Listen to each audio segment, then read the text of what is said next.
हमारे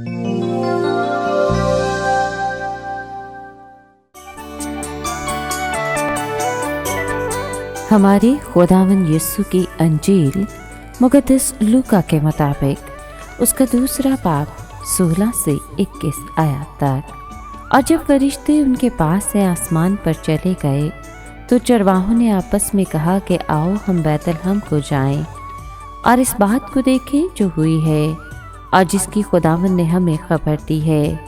बस वो जल्दी से गए और मरियम और यूसुफ को और उस नन्हे बच्चे को चरनी में पड़ा पाया और देखकर वो बात बताई जो उस बच्चे के हक में उनसे कही गई थी।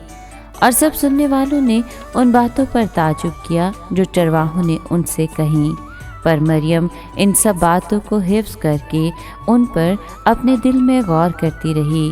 और चरवाहे उन सब बातों के लिए खुदा की तमजीद और हम्द करते हुए लौट गए जो उन्होंने वैसे ही सुनी और देखी जैसा उनसे कहा गया था। और जब उसके खतना कराने के लिए 8 दिन पूरे हो गए तो उसका नाम यीशु रखा गया जो फरिश्ते ने उसके रहम में पड़ने से पहले रखा था। पाक कलाम के पढ़े और सुने जाने पर खुदा उनकी बरकत हो, खुदा का शुक्र हो। अजीज दोस्तों, जिस रात यीशु पैदा हुए वो कितनी ख़ास रात थी। मैदान में कुछ चरवाहे अपने गल्लों की रखवाली कर रहे थे कि अचानक उनके इर्द गिर्द रोशनी हो गई। ये फरिश्तों की रोशनी थी।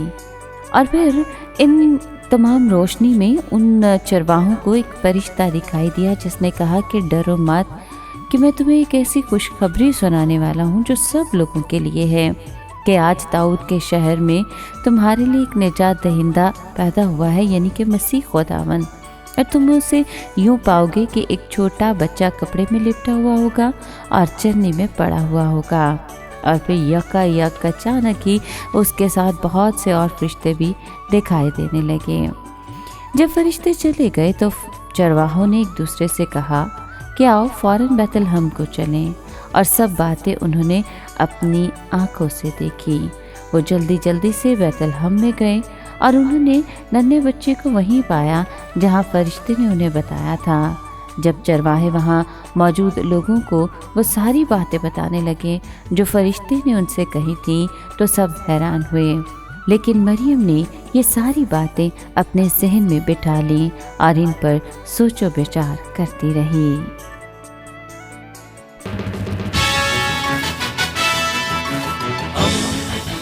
दोस्ती का पैगंबर, रेडियो वेरितास एशिया।